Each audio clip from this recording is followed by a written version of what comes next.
அன்பான நண்பர்களே வணக்கம்.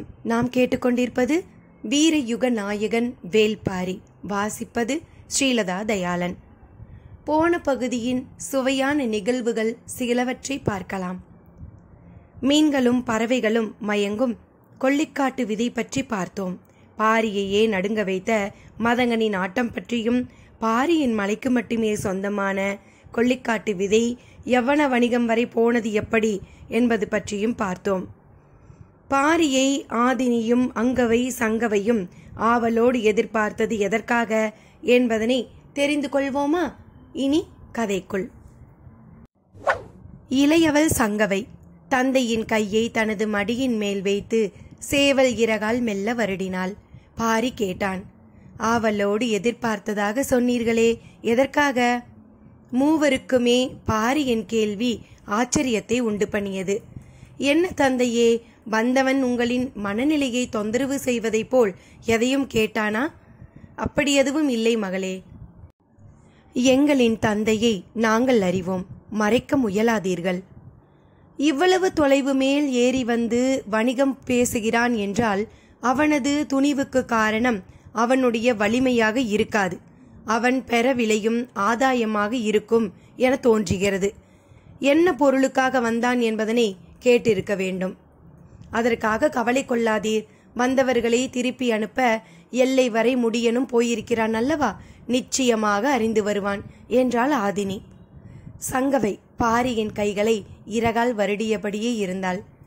என்ன மகளே, தந்தைக்கு வருடி கொடுக்கிறாய்? ஆம் தந்தையே, சேவல் இறகால் வருடினால் சுகமாக இருக்கும் அல்லவா, அதனால்தான். மயில் இறகுதான் வருடுவதற்கு ஏற்றது. ஆனால் இந்த இறகுதானே உங்களுக்கு பிடிக்கும் என சொன்னவள் தந்தையின் முகம் பார்த்து சொன்னாள், இது சேவலின் இறகு, ஆனால் கோழியினுடையது. அப்போதுதான் பாரிக்கு புரிந்தது, 60ஆம் கோழி கிடைத்து விட்டதா என கத்தியபடியே மகள்களை வாரி அணைத்தான் பாரி. எல்லையை கடக்க சிறிது தொலைவே இருந்தது. கோளூர் சாத்தான் குழுவினருடன் முடியனும் பரம்பின் வீரர்கள் சிலரும் வந்து கொண்டிருந்தனர்.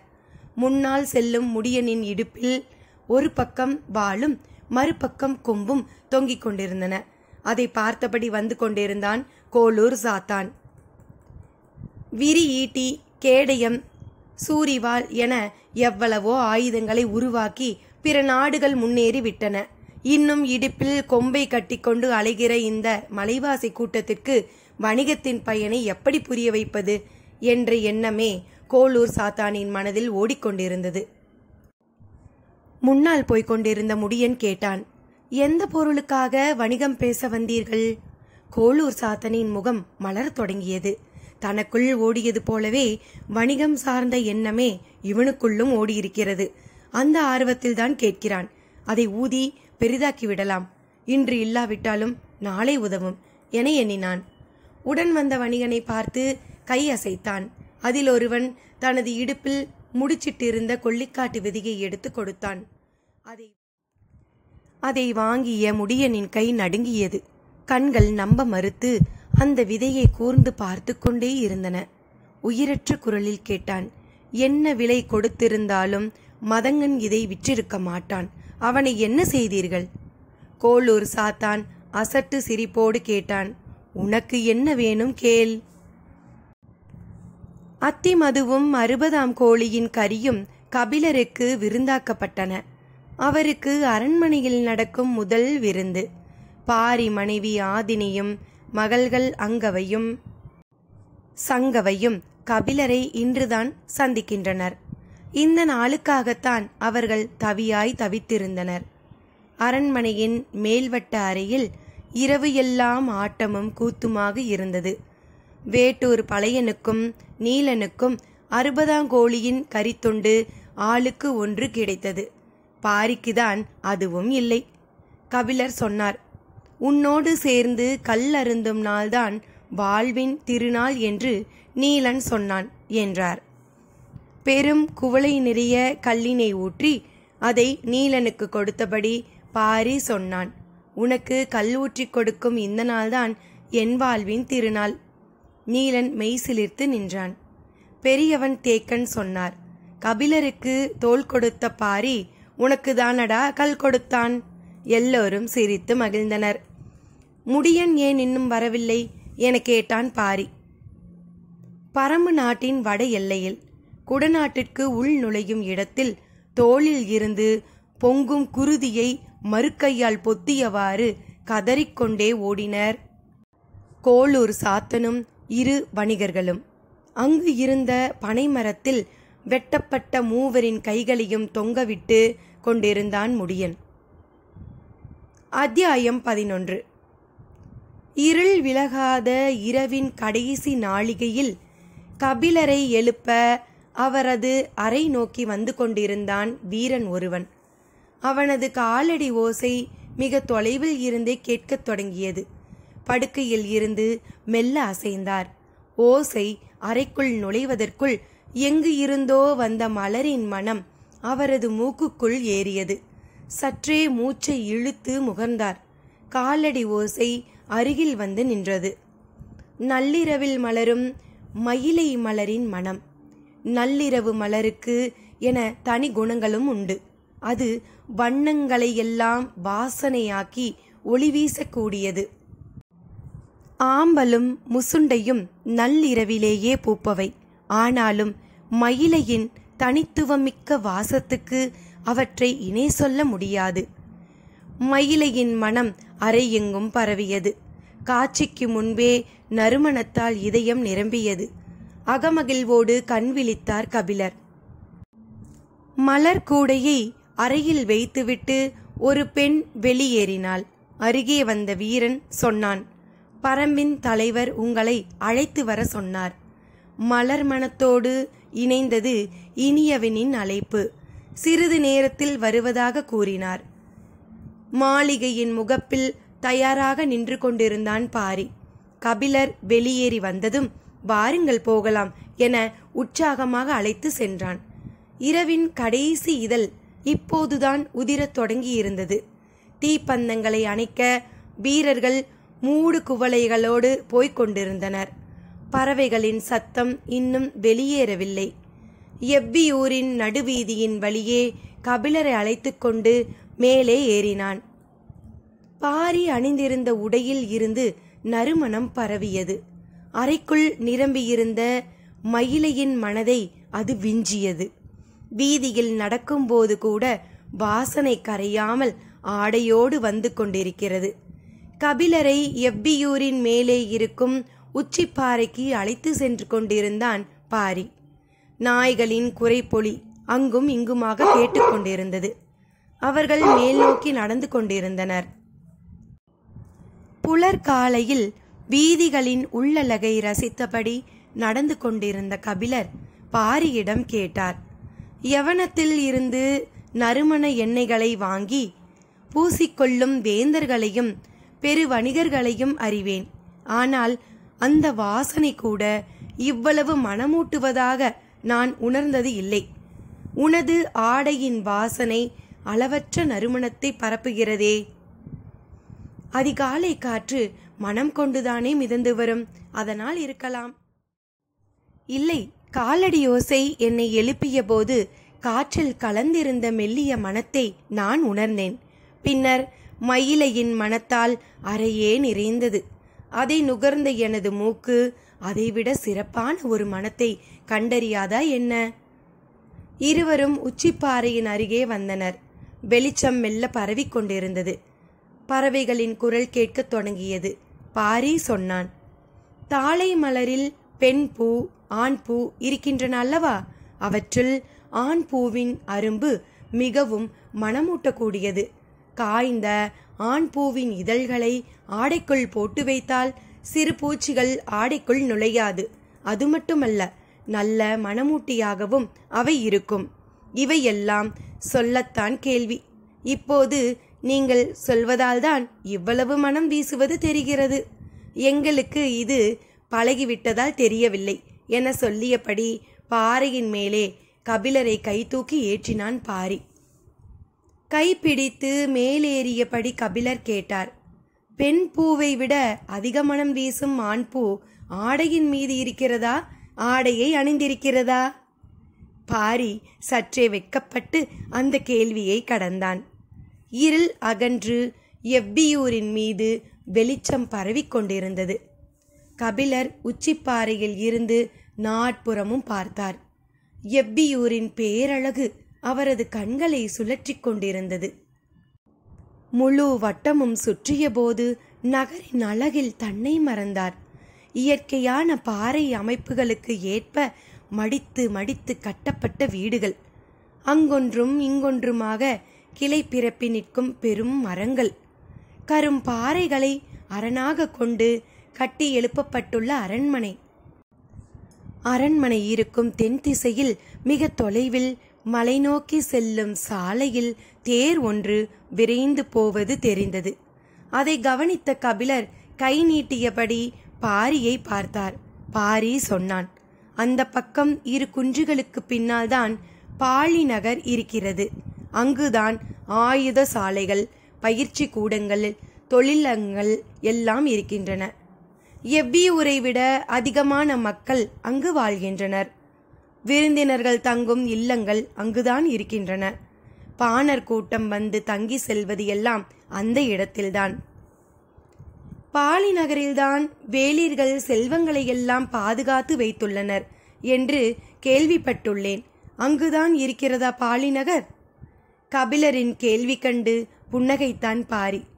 எங்கும் பறவைகளின் ஓசை கேட்டுக்கொண்டிருந்தது. கிழக்கு திசையை பார்த்தபடி நின்றிருந்த பாரி மறுபக்கம் திரும்பாமல் கபிலரின் கேள்விகளுக்கு பதில் சொல்லிக் கொண்டிருந்தான். கபிலரின் கண்கள் சுற்றி சுற்றி சுழன்று கொண்டிருந்தன. வெளிச்சம் கொஞ்சம் கொஞ்சமாக கூடும்போது கரும்பாறையின் மீதுள்ள நகரம் தனது மேனியின் எழிலை கூட்டிக் கொண்டிருந்தது. மக்கள் வீடுகளில் இருந்து வெளியில் வர தொடங்கினர். பறவைகளின் கீச்சுக்குரல்கள் காட்டையே எழுப்பிக் கொண்டிருந்தன. தீபத்தின் உச்சியில் இருந்து அடிபெருத்த அகல் விளக்கை பார்ப்பதை போன்று இருந்தது அந்த நகரம். இளங்காற்று உச்சி பாறையை தழுவி மேலே ஏறியபடி இருந்தது. கபிலர் காண கிடைக்காத காட்சி என்றார். கிழக்கு திசையை பார்த்து நின்று கொண்டிருந்த பாரி அவரின் தோள் தொட்டு திருப்பினான்.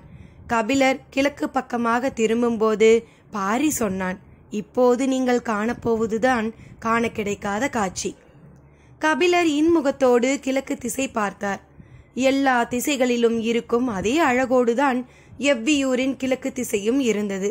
இதில் கூடுதல் சிறப்பு என்று பாரி சொல்வது எதை என்று கபிலரின் கண்கள் தேடிக்கொண்டிருந்தன. கிழக்கு திசையில் ஆதி மலைக்கு நடுவே இருந்த மெல்லிய பிளவின் வழியே சூரியனின் செந்நிற கதிர் மெல்ல கசிந்து கொண்டிருந்தது. பார்க்கும் கணத்தில் ஒளி பெருக்கி கூரிய வாள் போல் பாய்ந்து வந்தது. கபிலர் இமை கொட்டாமல் பார்த்தார். எவ்வியூரின் கிழக்கு பகுதி இருளை துண்டாக்கியது. காண கிடைக்காத காட்சி என்று கபிலரின் வாய் முணுமுணுத்து கொண்டிருக்கும் போது அந்த கூரிய ஒளி வாள் கபிலரின் மார்பில் இறங்கியது. கபிலரின் நாடி நரம்புகள் எல்லாம் சிலிர்த்தன. மெய் மறந்து 2 கைகளையும் மேலே உயர்த்தினார். எவ்வியூரின் அடிவாரம் வரை 2 திசைகளும் அவரது கரங்களின் நிழல் படர்ந்து அசைந்தது. கதிரவனை பார்த்து அவர் கைகளை உயர்த்தி வணங்கினார். பெருங்குளவை ஒளி எவ்வியூர் முழுக்க மேல் எழுந்தது. 4 திசை வாயில்களில் இருந்தும் பறைகள் முழங்கின. முழவின் ஓசையில் காடு நடுங்கியது. மக்கள் எல்லோரும் தங்களின் வீடுகளின் மேலேறி குளவையிட்டு அந்த அருங்காட்சியை கண்டு மகிழ்ந்தனர். துல்லியமான இடத்தில் கபிலரை நிறுத்திய பாரி ஈரடி கீழிறங்கி நின்று அண்ணாந்து பார்த்தான். பேரறிவின் தீச்சுடர் இதுதானா நினைக்கும் போதே மெய் சிலிர்த்தது பாரிக்கு.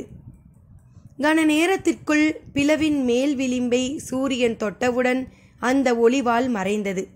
எங்கும் புலர் மஞ்சள் நிரம்பியது. கபிலர் உறைந்து போய் நின்றார்.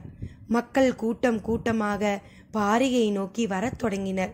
குளவை சத்தம் எங்கும் எதிரொலித்தது. பாரி உச்சி பாறையின் மீதேறி கபிலரின் அருகில் வந்தான். 4 ஆண்டுகளுக்கு ஒரு முறை தெற்கு ஓட்டக்காலத்தின் 6ஆம் நாளில் ஆதிமலையில் உள்ள பெருங்கடவின் நடுவில் இருந்து கதிரவன் மேலெழும்பி வருவான். நெருப்பை உருக்கி ஊற்றியதைப் போல் கண்ணிமிக்கும் நேரத்தில் நீளும் ஒளிவாள் அரை நாளிகை மட்டுமே நீடிக்கும். கதிரவன் ஒளிவாளை எவ்வியூரின் மேல் இறக்கிய 3ஆம் நாள் கொற்றவை கூத்து தொடங்கும் என கூறிவிட்டு இறங்கி நடந்தான் பாரி. திரண்ட மக்கள் கூட்டம் உணர்ச்சி பெருக்கோடு குளவியிட்டபடி அவன் பின்னே சென்று கொண்டிருந்தது. அவர்கள் அரண்மனைக்குள் நுழையும் வரை பார்த்து கொண்டிருந்தார் கபிலர். இயற்கையை பற்றிய வியர்ப்பு பாரியின் சொல் கேட்ட கணத்தில் இயற்கை அறிவை பற்றிய வியர்ப்பாக மாறியது. வானியல் வசப்படுவதுதான் கணிதத்தின் உச்சம். கணிதம் வசப்படுதல் அறிவின் உச்சம். நோக்கறிவு கொண்டு விண்மீன்களை கணித்தலும் கதிரவனின் நகர்வை அளத்தலும் மனிதனின் அபார சாதனை. இந்த சாதனைகளை சொந்தமாக்கி வைத்துள்ளவர்கள் மூவேந்தர்கள். வானிலையலையும் கணிதத்தையும் தலைமுறை தலைமுறையாக கற்று ஆளும் கணியர்கள் அவர்களிடமே இருக்கின்றனர். அதனால்தான் நீரும் நிலமும் வானும் வேந்தர்களும் வசப்பட்டு கொண்டிருக்கின்றன. ஆனால் இந்த பேரறிவு சின்னஞ்சிறு வேளிர் கூட்டத்திற்கு எப்படி வசப்பட்டது? ஒரு வாரத்திற்கு முன்பே கொற்றவை கூத்து தொடங்கப் போவது பற்றி வேட்டூர் பழையன் சொன்னது கபிலருக்கு நினைவு வந்தது.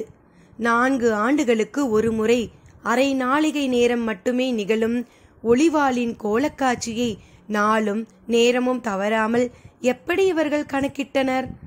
அடுத்தடுத்து எழுந்த கேள்விகள் கபிலரை திக்குமுக்காட செய்தன. கதிரவன் தகதகத்து மேலேறி கொண்டிருந்தான். திகைப்பில் இருந்து மீளா கபிலர் சிறிது நேரத்திற்கு பின்னர் பாறையை விட்டு கீழே இறங்கினார். அவரை அழைத்து செல்ல வீரர்கள் நின்றிருந்தனர். ஊரின் தென் திசைக்கு போய்விட்டு அரண்மனைக்கு வருவதாக சொல்லி அவர்களை அனுப்பினார்.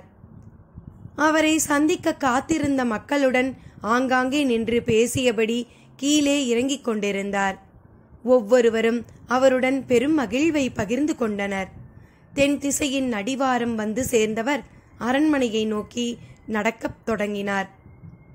பாண்டிய நாட்டு பெருங்கணியன் திசைவேலரின் நினைவு வந்தது. நீளும் நிழல் கொண்டு உலகை அளக்கும் அவரை கபிலர் தன் ஆசான்களில் ஒருவராக எண்ணுவார். கண் சிமிட்டாத விண்மீனை போல வானத்தை பார்த்து கொண்டே இருக்கும் வானியலாளர்.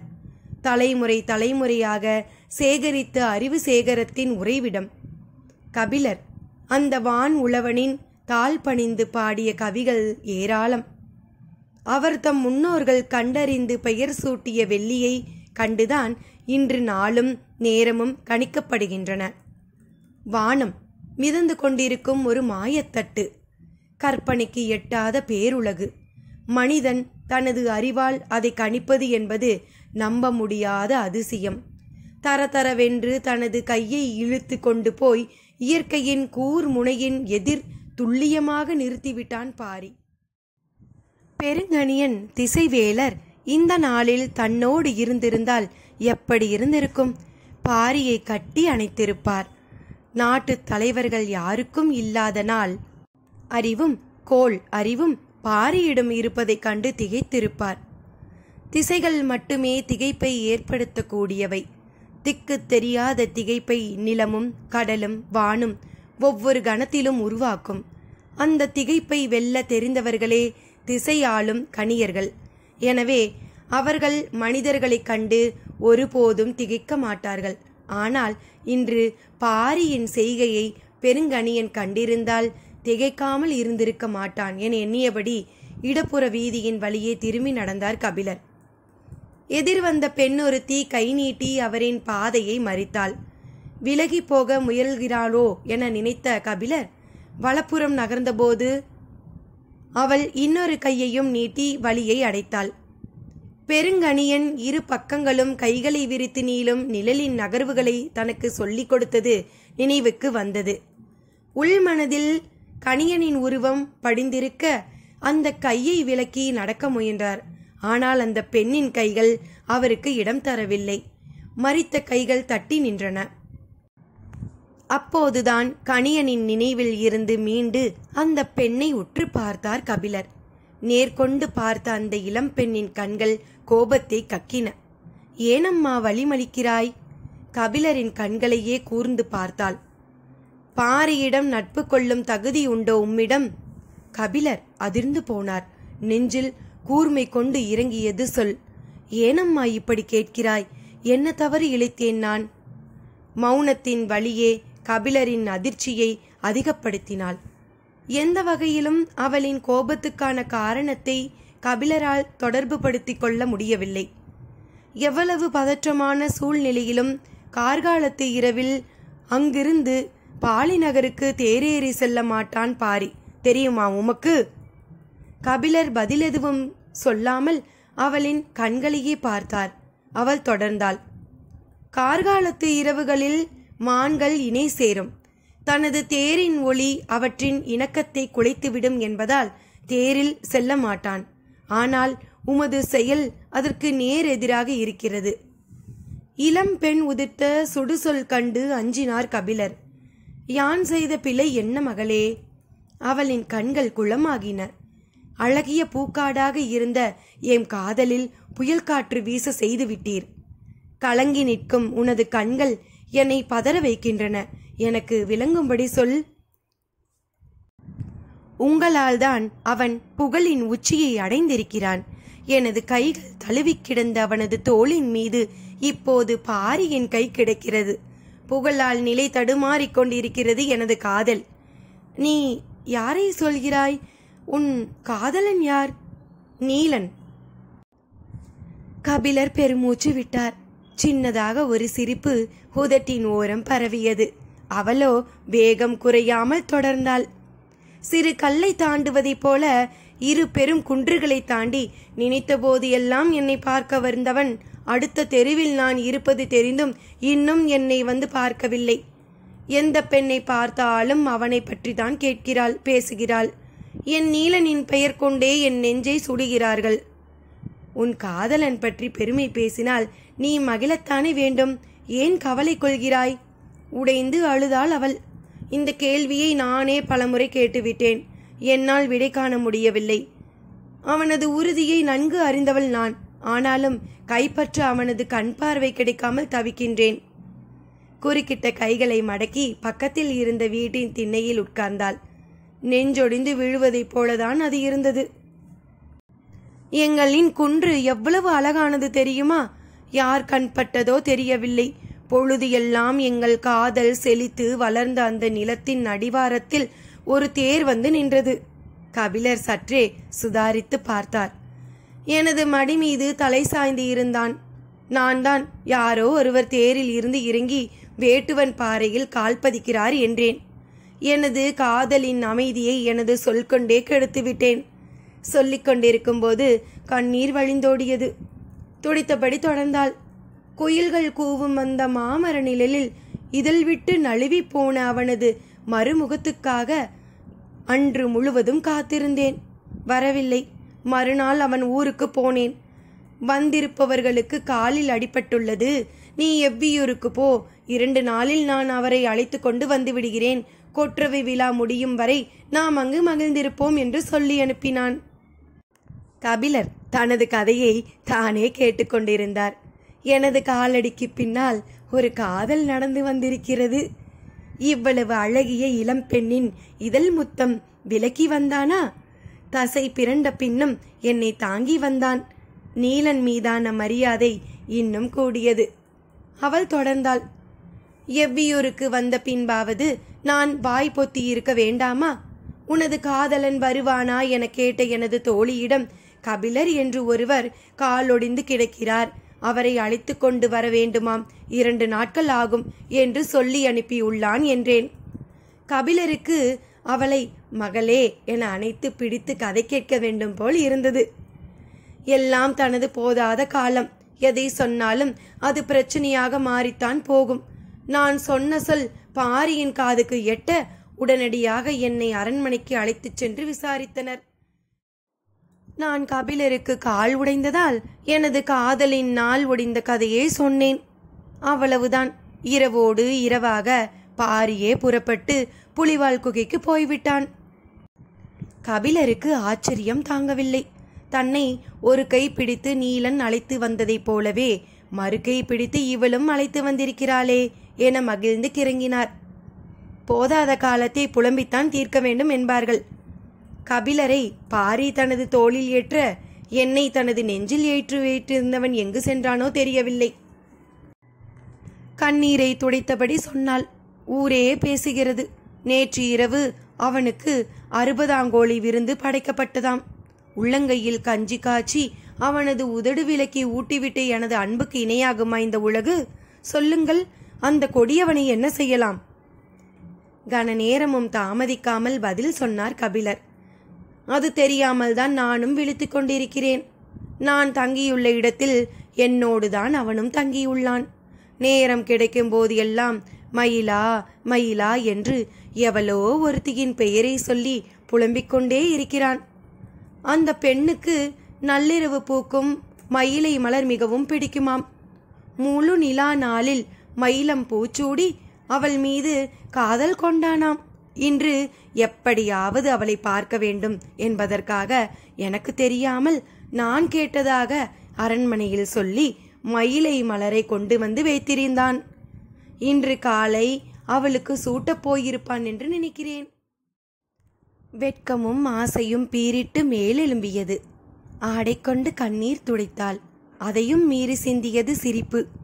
மகிழ்வை மறைக்க மெனக்கிட்டாள். முடியவில்லை. கண்ணீர் வெடித்து காதலாக மலரும் அந்த அதிசயத்தை அருகே இருந்து ரசித்தபடி அவளின் கரம் பிடித்தார் கபிலர்.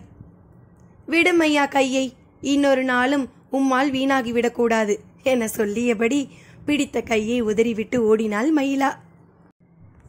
அத்தியாயம் 12. ஒரு பொன்வண்டு கூட்டுக்குள் நுழைவதை போல் இருந்தது.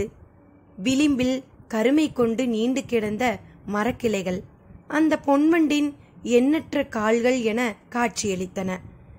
மாளிகையின் மேல் மாடத்தில் நின்றபடி மேற்கு திசையில் மலையில் மறையும் சூரியனை பார்த்து கொண்டிருந்தார் கபிலர்.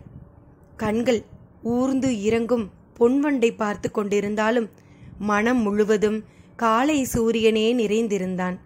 அருகில் யாரோ வரும் காலடி ஓசை கேட்டு திரும்பினார். மறையும் கதிரவனிடம் ஒளிவாளை ஒப்படைத்து கொண்டிருக்கிறீர்களா? கேட்டுக்கொண்டே இன்முகத்தோடு வந்தான் பாரி. இருவரும் பேசியபடியே இருக்கையில் அமர்ந்தனர். பாரி கேட்டான். காலையில் உச்சிப்பாறை ஏறியதும் மேற்கு திசையை பார்த்தபடி காண கிடைக்காத காட்சி என சொன்னீர்களே, எதை சொன்னீர்கள்?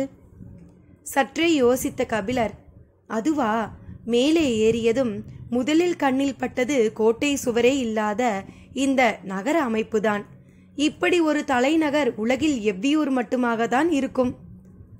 எதிரிகளிடமிருந்து தற்காத்து கொள்ள கோட்டை சுவர் எதுவும் எங்களுக்கு தேவையில்லை. ஏனென்றால் எங்களின் ஒத்துழைப்பும் உதவியும் இல்லாமல் யாரும் இந்த பெருங்காட்டையும் மலை முகடுகளையும் கடந்து இங்கு வந்துவிட முடியாது அல்லவா? பாரியின் கேள்வியை ஆமோதித்தார் கபிலர். அதே நேரம் காட்டு உயிரினங்களிடமிருந்து உங்களுக்கு பாதுகாப்பு தேவை. அதற்காகவாவது சுவர் எழுப்பியிருக்கலாமே. அதன் பொருட்டுதான் எழுப்பியுள்ளோம். எங்கே எழுப்பியிருக்கிறீர்கள்? என் கண்களுக்கு தெரியவில்லையே. எதுவும் மாய சுவர் கட்டியுள்ளீர்களா? பாரி சிரித்தான். உங்களின் கண்களுக்கு தெரிகிறது. ஆனால் அதுதான் சுவர் என்பதை உங்கள் மனது ஒத்துக்கொள்ள மறுக்கிறது. கபிலர் உட்கார்ந்த இடத்தை விட்டு எழுந்து பார்த்தார். அவரை கவனித்தபடி பாரி கேட்டான். இந்த காட்டில் எத்தனை வகையான விலங்குகள் இருக்கின்றன என யாருக்கு தெரியும்? காட்டு விலங்குகளால் உடைத்து நொறுக்கவோ தாவி கடக்கவோ முடியாத ஒரு கோட்டை மதிலை மனிதனால் கட்டிவிட முடியுமா? கார்காலத்தில் 3 குலகு தின்ற ஒரு பெண் யானை எவ்வளவு பெரிய கட்கோட்டையையும் தகர்க்கும். அதிங்கத்தை தின்ற ஆண் யானை கூட்டம் உள் நுழைந்தால் பெரும் மலையும் கிடுகிடுக்கும். மரமேறி உயிரினங்களால் தாவி கடக்க முடியாத தடுப்பு சுவர் எழுப்ப முடியுமா? இந்த மலைத்தொடர் வட திசையிலும் தென் திசையிலும் எவ்வளவு தொலைவு நீண்டு கிடக்கின்றதோ யார் அறிவார்? இடையில் ஒரு சிறு பகுதியில் பரம்பு நாடு இருக்கிறது. எண்ணிக்கையில் அடங்காத விலங்கு கூட்டங்கள் நாள்தோறும் இடமும் வளமுமாக எங்களை கடக்கின்றன. இவற்றிடம் இருந்து பாதுகாக்க எத்தனையோ முறையை கையாண்ட எம் முன்னோர்கள் இறுதியாக இந்த நாகப்பச்ச வேலியை பெரும் கோட்டையாக எழுப்பினர். அது என்ன நாகப்பச்சை வேலி? அதில் எப்படி கோட்டை எழுப்பியிருப்பார்கள் என்பதனை சிறிது இடைவெளி விட்டு அடுத்த பகுதியில் பார்க்கலாமா? நன்றி நண்பர்களே.